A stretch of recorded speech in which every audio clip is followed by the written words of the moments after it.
여러분, 우리 주변에는 어려운 조건과 또 그 상황을 이겨내고 많은 사람들에게 꿈과 희망을 전해주는 사람들이 있습니다. 그중 한 분을 또 소개해드리면서 말씀을 듣고자 합니다. 이분은 2012년에 68세를 일기로 하늘의 부르심을 받으신 믿음의 사람 강영우 박사님이십니다. 그는 미국에서 특수교육학 교수로 봉직하다가 미국의 부시 대통령 당시에 백악관의 국가장애위원회 정책 차관보 그 자리와 종교사회봉사부문 자문위원으로 오랜 동안 일하였습니다. 또한 유엔 세계장애인위원회 부의장을 역임하기도 하였습니다.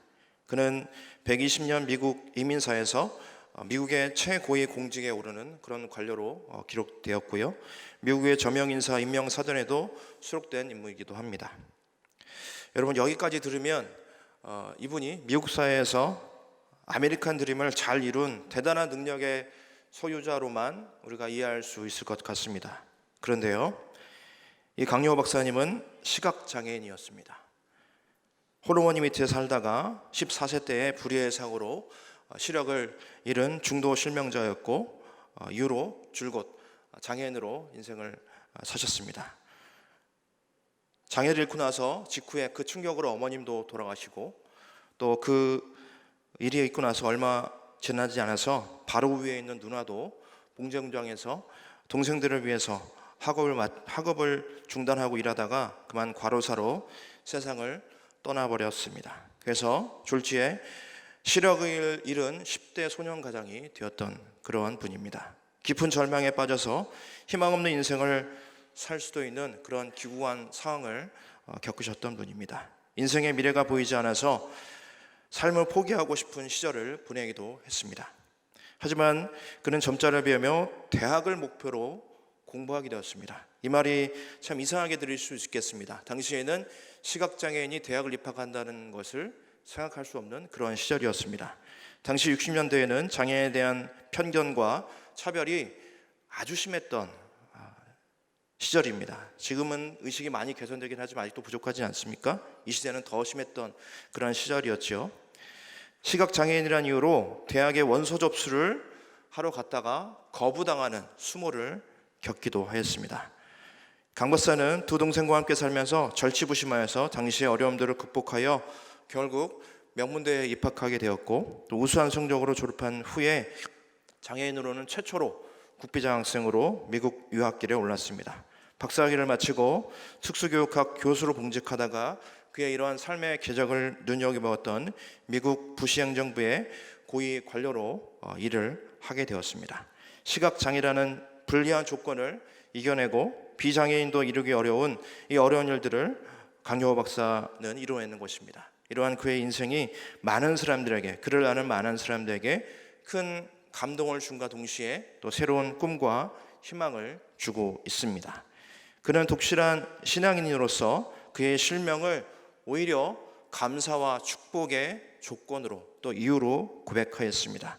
그는 인생의 말기 췌장암으로 투병 중에 있다가 2012년 2월에 하늘의 부름을 받았습니다. 그의 죽음은 그를 알던 많은 사람들에게 큰 슬픔과 또 큰 아쉬움을 주기도 하였습니다.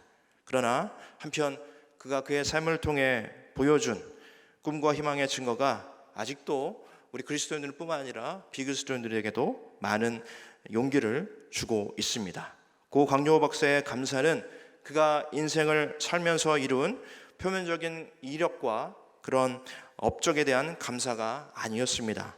장애에 대한 편견과 차별을 이겨내면서 알게 된 하나님의 크신 은혜에 대한 감사였습니다. 그의 실명은 어쩌면 자신의 인생을 저주하고 좌절하게 만든 이유일 수도 있었지만 오히려 그는 자신의 실명을 통해 하나님의 위대하심과 또 하나님의 전능하심을 드러낼 수 있었기 때문입니다. 오늘 본문 속에서도 우리는 그러한 감사를 올렸던 사람들을 만날 수가 있습니다. 바로 바울과 실라입니다. 바울은 현재 2차 선교 여행, 전도 여행 중에 있습니다. 바울의 이 2차 전도 여행은 우리의 기독교 선교 역사에서 아주 중요한 의미를 지닌 그러한 여행이었습니다. 그것은 이 바울의 2차 여행을 통해서 예루살렘에서 시작된 복음이 퍼져나가 유럽으로 전해졌기 때문입니다. 바울의 1차 전도여행, 바로 그러니까 지금보다 전에 있었던 첫 번째 전도여행을 통해서는 복음이 예루살렘 지역을 전해서 이방 지역에 처음 전해지기 시작했다면, 주변에 소아시아 주변에 전해지기 시작했다면, 이번 2차 전도여행을 통해서 그 복음이 바다를 넘어 이제 유럽으로 넘어가게 된 것입니다.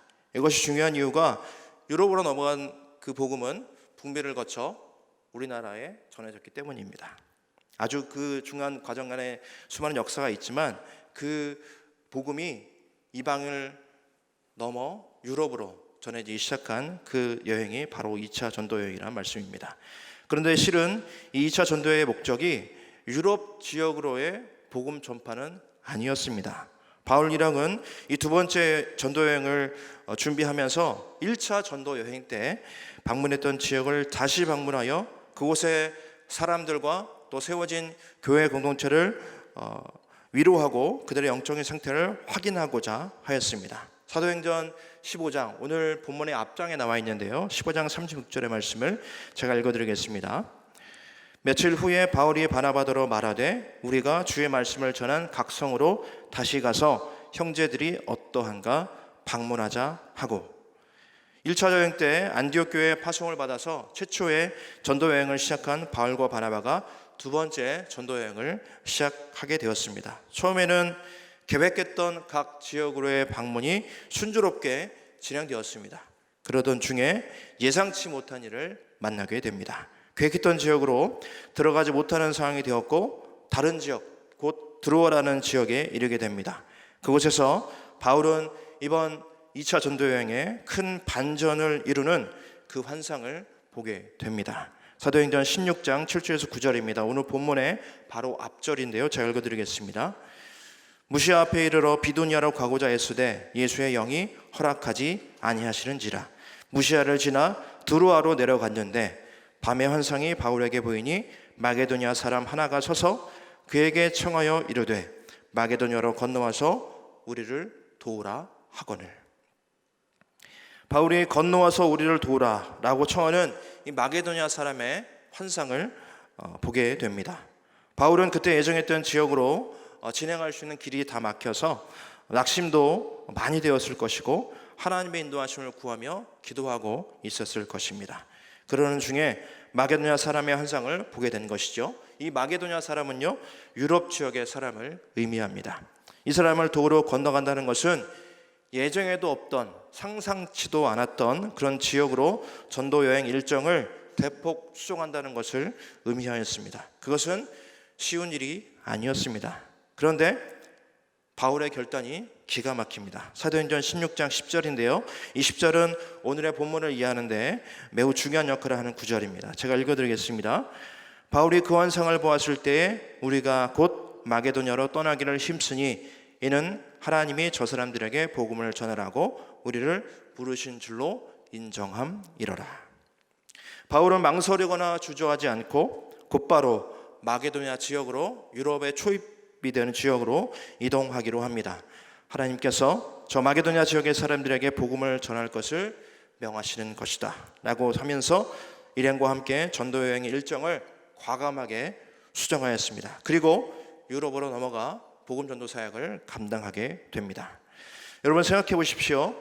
계획에도 없던 곳이고 지역에 대한 기본적인 정보도 있지 않습니다. 그야말로 바울 일행에게는 마지막 미지의 땅이었던 것입니다. 가다가 어떤 일이 있을지도 모릅니다. 가지고 있는 여비가 충분치 않아서 다 떨어져 버릴지도 모를 일입니다. 바울은 막막할 수도 있지만 이러한 상황에서 미지의 그곳으로의 전도여행을 과감하게 결정하고 가게 된 것이죠. 여러분이 바울이었다면, 이 환상을 본 바울이 여러분 자신이었다면 여러분 어떤 결정을 내리시겠습니까?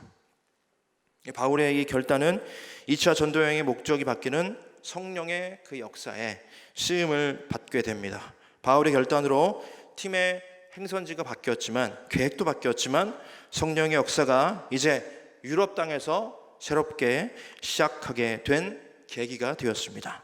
복음의 씨앗이 최초로 유럽 지역에 뿌려지게 되는 놀라운 역사가 시작된 것입니다. 이렇게 건너가 방문한 곳이 바로 오늘 본문의 장소인 빌립보라는 그러한 장소입니다. 이미 여행의 목적은 바뀌었고 하나님의 인도하심만 또 돌보심만 바랄 수밖에 없는 상황이 된 것입니다. 그 가운데 오늘 본문의 사건이 벌어지고 있는 것입니다. 그런데 여러분, 우리의 삶에도 이럴 때가 있습니다. 있는 정도가 아니고 아주 많습니다. 내가 계획한 대로 오늘 이 순간까지, 오늘 예배 직전까지 내가 계획한 대로 이루어진 일들만 가득했습니까? 아니지 않습니까? 아마 거의 없을 것 같습니다. 많은 돈을 투자한 그곳의 상황이 예상을 벗어나기도 했을 것 같습니다.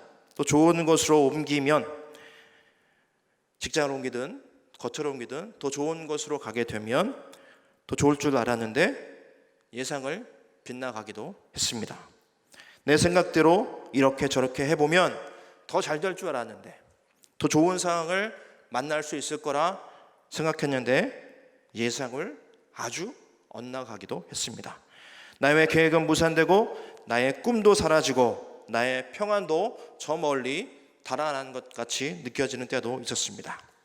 이것은 우리의 삶의 전체가 급변하는 상황 속에 놓여 있다는 그런 불안을 말씀드리는 것이 아닙니다.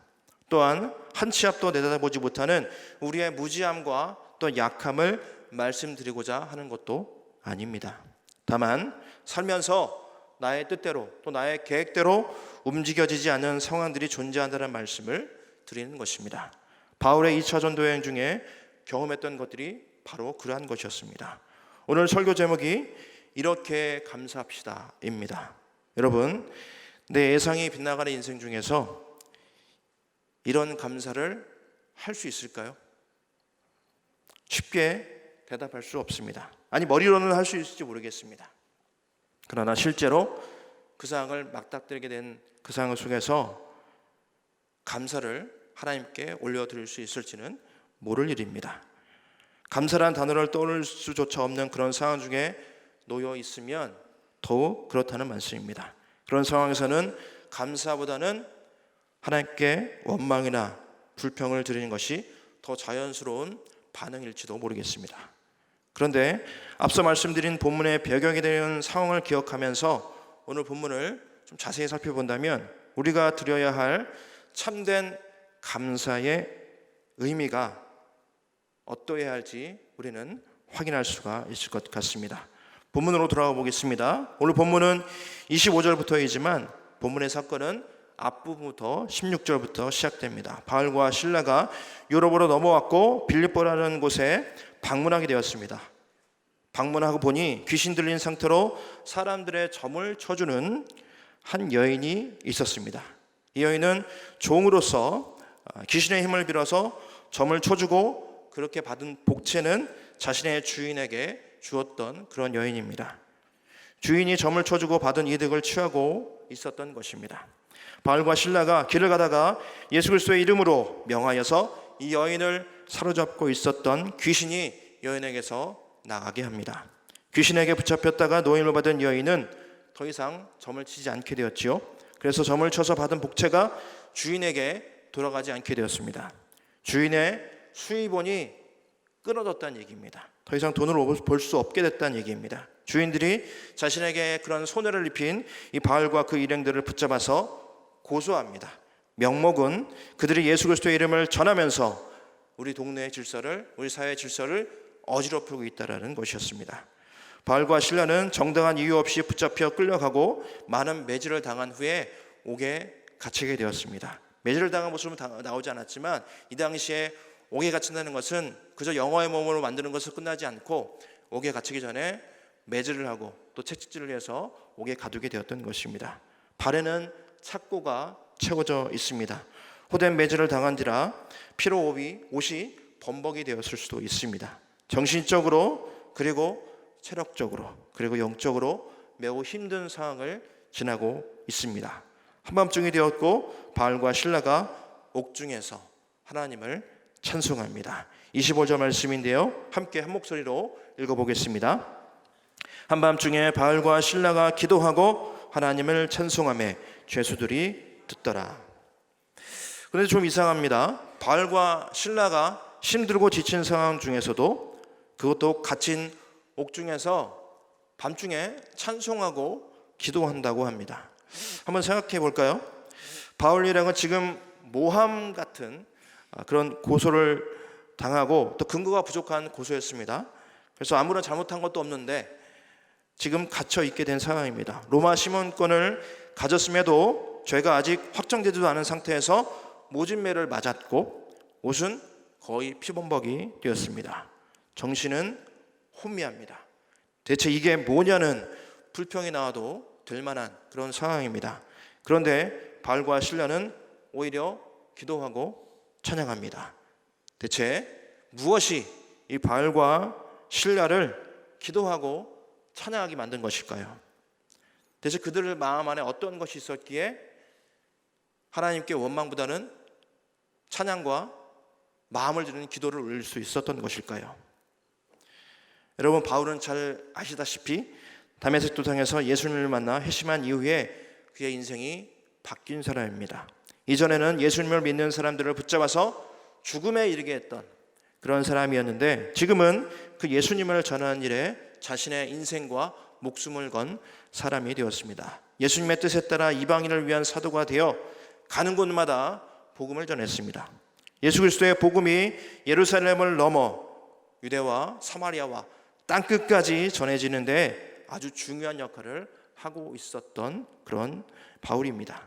또 함께 있던 실라는 바울이 2차 전도여행을 떠날 때에 함께 동행하게 된 그러한 한 명이었습니다. 2차 전도여행이 시작될 무렵에 바울과 바나바가 먼저 여행을 떠나기 시작했는데 다툼이 있어서 두 명이 서로 갈라지게 되었습니다. 그때 바울과 함께 동행하게 된 인물이 여기서 나온 실라입니다. 실라는 실은 예루살렘 교회의 지도자였고 예루살렘에서부터 안디옥까지 와서 바울과 함께 전도 여행에 동참하고 있는 그런 상황이었습니다. 이렇게 바울과 실라가 함께 출발하게 된 2차 전도 여행에서 두 사람은 놀라운 체험을 또 하고 있는 것입니다. 지금 옥에 갇힌 빌립보 지역에 오기 전에 두라라는 지역에서 이곳으로 와서 우리를 도우라 라는 마게도냐 사람의 현상을 보게 되었지요. 바울과 실라는 이것이 성령님의 인도하심인 것을 직감하고 그들의 계획된 일정을 수정하여 지금 유럽 지역으로 넘어온 것입니다. 그리고 인도하신 대로 유럽 지역에 복음의 씨앗을 뿌리고 있었습니다. 옥에 갇혀있는 이 둘에게는 아까 전에 살펴본 사도행전 16장 10절의 고백이 아직 남아 있었습니다. 힘들고 육적으로 영적으로 힘든 그 상황에서 이 말씀이 남아 있었습니다. 바울이 그 환상을 보았을 때 우리가 곧 마게도냐로 떠나기를 힘쓰니 이는 하나님이 저 사람들에게 복음을 전하라고 우리를 부르신 줄로 인정함일러라. 이 믿음을 가지고 유럽으로 넘어왔고 지금 이렇게 많은 매질을 맞고 옥에 갇히게 되었습니다. 이들이 지금 기도하고 찬양하고 있습니다. 이들이 어떻게 여전히 기도하고 찬양할 수 있었을까요? 이들은 그들을 여전히 인도하고 계시는 하나님에 대한 신뢰를 놓치지 않았기 때문입니다. 예수 그리스도께서 이방인의 사도를 세우신 바울과 예루살렘에서부터 이 안디옥으로 건너와서 하나님의 거룩한 역사에 동참하게 된 실라는 그들이 옥에 갇히게 된 이 상황이 더 이상 문제로 보이지 않은 그러한 상황이었습니다. 하나님께 그들의 그 어려움을 올려드리면서 그들의 상황에 대한 마음도 올려드리면서 그들의 눈을 들어 하나님을 바라보고 있었습니다. 바울과 실라에게는 육체적인 고통과 또 정신적인 혼미함, 영적인 그런 어려움보다 그 순간 하나님을 바라보면서 드리는 기도와 찬양이 더 우선이었던 것입니다. 이들이 이렇게 기도하고 찬양할 때 기적이 일어납니다. 옥문이 열리고 그들의 발을 채웠던 착고가 풀어집니다.